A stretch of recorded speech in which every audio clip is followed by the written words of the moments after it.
I use the opportunity to try to educate people. I tell people that I didn't really have a choice with HIV or hepatitis, but other people today do have a choice. But we have to behave responsibly. Right. It's on us to become educated, and there's lots of resources, and Wayne's going to talk about some of those as far as education and testing.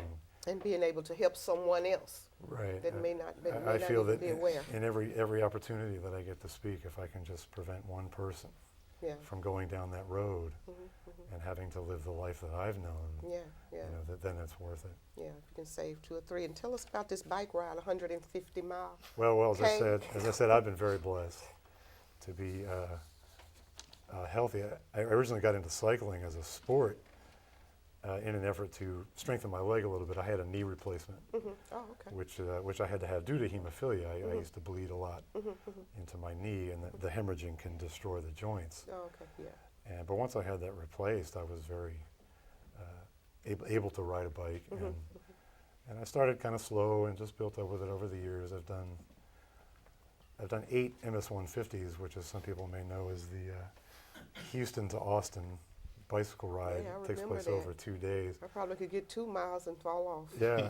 well, I had reached the point where I was riding close to 200 miles a week. Really? And I was putting more miles on my bicycle than I was on my car. And so again, well, at least you I think gas. And I think that contributed to my overall sense of well-being, my survival. I've kept my weight low, as you can see, which is also important if you're infected with hepatitis C. They know that individuals that are overweight generally progress much faster to liver disease. So I always try to encourage people to be in shape and not to give up hope. I meet people who are just recently diagnosed with HIV, and they'll come to our support group at Woodlands Church, and they'll come in with a sense of hopelessness. You know, sometimes people come in tears. They say, "I've just been diagnosed with HIV. I don't know what to do. Am I going to die? Will I ever have a girlfriend?" And there's a lot of uncertainty and a lot of fear associated with it.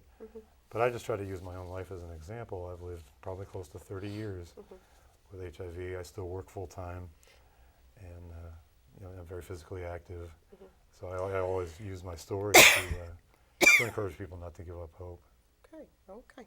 And before we go, we'll get back to you. Now we got to get to Brother Wayne Gosby. I know you have a lot to say, and I really want to listen to it all. Like I say, it's got to be a part 2, like my president over there say, part 2. Well, next we're going to have Wayne Gosby, who is the coordinator for the St. Luke's Liver Coalition. Yes. Glad to have you, Wayne. Thank you. And we know that Hep C is really big, and a lot of people are not as aware of Hep C. So I want you to go ahead and tell us a little bit about the organization, what you do, what you represent, your purpose, and everything. Well, the St. Luke's Texas Liver Coalition got started in 1995 by 2 great people, Dr. Howard Mansour and a patient of his, Austin Jones. And the patient was going through treatment, and he basically said, "I have no support." So they started a support group. It originally started as support groups. So currently we have, I think, 14 support groups. Barry's a facilitator of one, the HIV Hep C one, up in the Woodlands. But we have them all over the state. And then we progress from there. So since 2005, we do all the free testing for hepatitis B and C in the state. And we're the only organization that actually does that. These tests are expensive. I mean, you're looking at the initial test, if you were a cash pay, probably $200. And we do it for free. I write grants all the time to cover that cost. And then the second test, a confirmatory test, is about $600. And we cover that too for free. And the reason we do that is we want to make sure, because it's 4 times more prevalent than HIV. And we don't want to discredit the numbers and everything that's been done in the HIV world, but it is 4 times more prevalent. A lot of co-infection now. 40% of HIV patients are dying with liver failure. So there's 4 to 5 million people in the U.S. that have HIV or have Hep C. 1.1 million have HIV. Could you tell us how could they actually come to be tested? And I heard you actually talking about a new clinic that that's going to be open? It may not be new, but could you tell me Yeah. a little bit about that? Anyone can call me at 800-72-LIVER. And I mean, they can call from El Paso, Beaumont, Houston here. And we work with Quest Diagnostics Oh, okay. and Lab. LabCorp Okay. basically. So I basically type in their zip code and find out where the closest Quest is to them, send a lab requisition over, and they can go by on their way to work or near their home and get tested. I get the results in a couple days, and then it's all free for them, and I call them. Now, regarding the clinic that you were talking about, yeah, we partner and collaborate with a lot of different organizations, CBOs. And there's one in the Sunnyside area, Central Care Community Health Center, and we're starting a collaboration with them so people can go there on any given day. Health fairs work, but they don't see the right population. So we kind of came away from the health fair events, and we try and find partnerships in the community and stay there all the time. So people can go there on a Monday or on a Saturday. Okay. With this Hep C, it says you may be at risk if, tell us. You may be at risk if any screening, basically IV drug use is a big one right now. 60 to 70% of people that currently have Hep C is from IV drug use in the past or currently.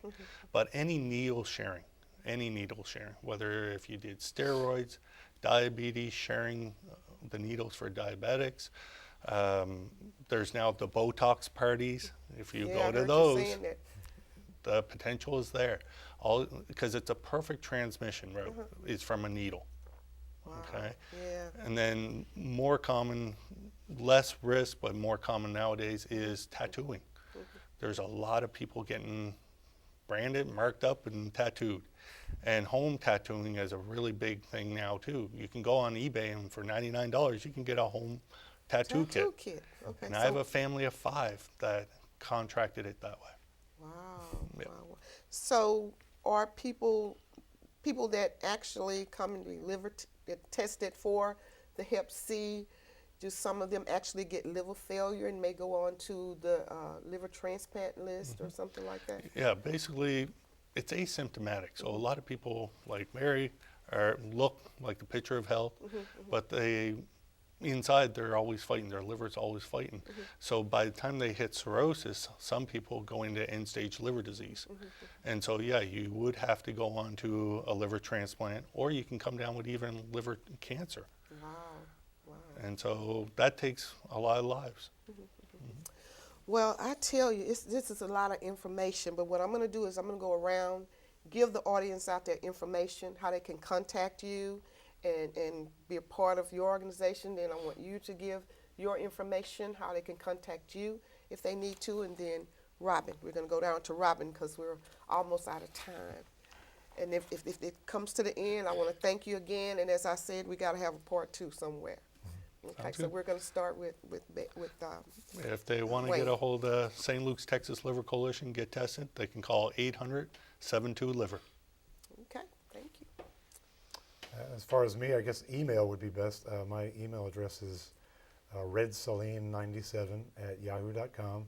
That's REDSALEEN97@yahoo.com for information on the support group and some of the other things we're But doing. we'll be on again because, like I say, this is interesting, and it really needs to get out to the community because that's actually what we're for. We want information to get out into the community. And come on, Robin. Oh, you can contact me. I'm also a liaison for Wayne at the Texas Liver Coalition. If anyone want to contact me, you can contact me at robinshavenofhope@yahoo.com.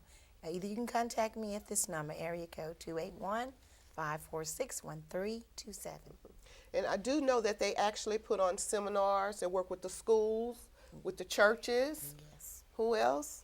Anybody who needs the information to get out, they're willing to come out and do seminars or get the information out to your organization.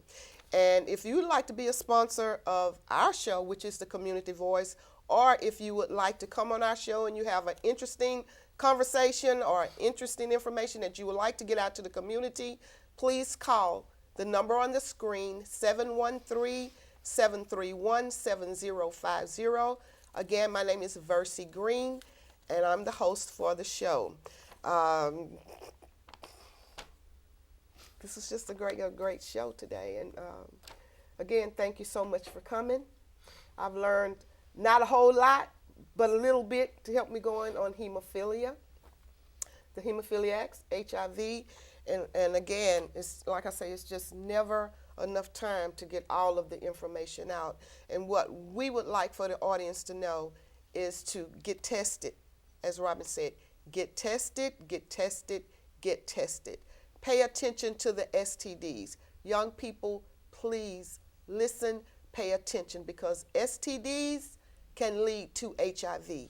And HIV is very deadly. And I do know some people that has actually died from HIV, died from Hep C, but it's all in listening. And we can't be in denial. Being in denial and not wanting to hear or saying, it's not going to happen to me. And a lot of people that I do know, it has happened to, but simply because of not listening. Any last comments? We've got a couple of last comments from anybody before we go I on. wanted to let people know too that like Barry contracted by transfusion. It's only 18 years ago that the blood testing was done. So anyone that had a transfusion prior to 92 should be tested too. All right. Any comments? One little thing, Ms. Versie, I want to piggyback on Wayne because I advocate for Hep C as well. And I know there's 24 million people in the state of Texas. 48% of those people are white. 37% are Hispanic. 11% are African American. I'm sending this out to the African American community because we are least in population, but we are the most in the disease. We must get tested. And this is Hep C. Hep C and HIV are co-infectors. And if you got 1 in 93% of Houstonians infected with HIV, what is the number with Hep C? Do the math, people, and think about it. All right. Last comment? I guess I would just close with since we're taping the program on December 1st, which is World AIDS Day, we've lost. I think the current numbers are somewhere between 33 and 40 million. That's a really big number globally, and we've lost a lot. We still have many people living with the disease. I always try to encourage people to look beyond the stigma, look beyond the things that people may think. And again, education and testing, as you said, are essential. So if you have any doubts, please get tested. Please get educated. Okay. Are you located in St. Luke's Hospital? Yes. As well? Okay. Your main office is located in the St. Luke's Hospital. 6620 Main Street. We're in the Baylor Clinic building. Baylor Clinic building. Okay. Again, this show is sponsored by the Sunnyside Place Community Development Corporation. And again, I am your host, Versie Green, for the Community Voice. That was good, Ms. Versie.